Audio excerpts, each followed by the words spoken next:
ஒரு YouTube channel எப்படி create பண்ணுறதா இப்போ நம்ம பார்க்க போகிறோம். அதுக்கு முன்னாடி என்ன ஃபாலோ பண்ணிக்கிங்க அண்ட் உங்கள் ஃப்ரெண்ட்ஸுக்கு என் வீடியோ ஷேர் பண்ணுங்கள். ஃபஸ்ட்டு உங்கள் ஃபோனில் இருக்கிற யூடியூப் ஓப்பன் பண்ணிக்கோங்க. அதில் கிரியேட் சேனல் இருக்குது பாருங்கள், அதை கொடுங்க. அதை டச் பண்ண உடனே கீழே கிரியேட் சேனல்னு இருக்குல்ல, அதை டச் பண்ணுங்கள். அதை டச் பண்ணோடனே இப்போ உங்களுக்கு சேனல் க்ரியேட் ஆகிடுச்சு. ஸோ அடுத்து நெக்ஸ்ட்டு மறுபடியும் உள்ளே போய்க்கோங்க. உடனே நேம் இருக்கும், உங்களுக்கு சேனலுக்கு என்ன நேம் வேணுமோ அந்த நேம் கொடுத்துக்கோங்க. இப்போ நான் சும்மா பிராண்ட் ரீச்னு கொடுத்துருக்கேன், அவ்வளோதான். ஸோ அதுதான் நேமு.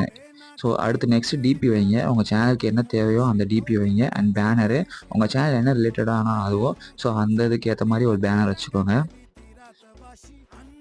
அண்ட் நெக்ஸ்ட் வெளியே வந்துடுங்க. இதில் யுவர் வீடியோஸ் இருக்குல்ல, அதை கிளிக் பண்ணுங்கள். இதுதான் நீங்கள் வீடியோஸ் அப்லோட் பண்ணுற இடம். இதில் வந்து ஷார்ட்ஸ் போட்டுக்கலாம், லைவ் பண்ணிக்கலாம், அண்ட் பெரிய வீடியோஸும் போட்டுக்கலாம். கிரியேட்னு இருக்குல்ல, அதை கிளிக் பண்ணுங்கள். இதில் தான் நீங்கள்